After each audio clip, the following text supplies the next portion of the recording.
श्री आनंद भदौरिया जी। जी अध्यक्ष जी, प्रश्न संख्या 82। माननीय मंत्री जी, माननीय सदस्य।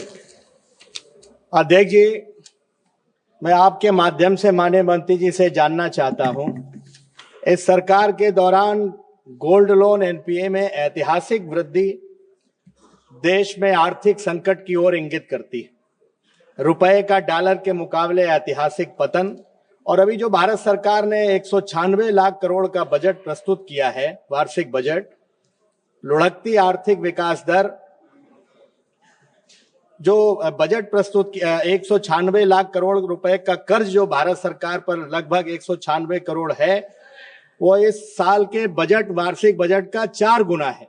लुढ़कती आर्थिक विकास दर में बजट भाषण मत दो माननीय भदौरिया जी। आप जी सर, मैं उसी पे आ रहा हूं कि 12 लाख से ज्यादा रिक्त पद पड़े हैं। मैं माननीय मंत्री जी से जानना चाहता हूं कि क्या कारण है कि एक अच्छी खासी अर्थव्यवस्था जो एक दशक पहले विकसित देशों के मुकाबले में खड़ी थी, आज देश के, भारत के लोगों को सोना और मंगलसूत्र गिरवी रख करके लोन लेना पड़ रहा है और उसका रीपेमेंट भारत के लोग नहीं कर पा रहे हैं। क्या ये अर्थव्यवस्था पर सरकार श्वेत पत्र कोई जारी करेगी? माननीय मंत्री जी।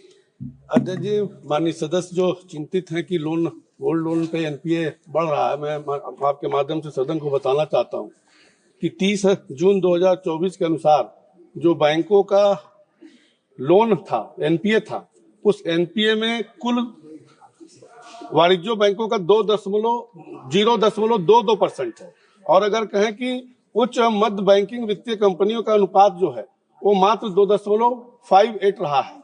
और जहां तक माननीय सदस्य ने अर्थव्यवस्था की बात किया है, 2014 के बाद से जिस प्रकार से देश के यशस्वी प्रधानमंत्री ने इस देश को आगे बढ़ाने का काम किया है, 2014 में जहां हम 10वें स्थान पे थे, आज बढ़कर के हम 5वें स्थान पर पहुंच गए। माननीय सदस्य। अध्यक्ष जी, सोना और मंगलसूत्र तो भावनाओं से जुड़ा हुआ होता है, कोई ऐसे ही नहीं अपना सोना गिरवी रख करके लोन लेता है।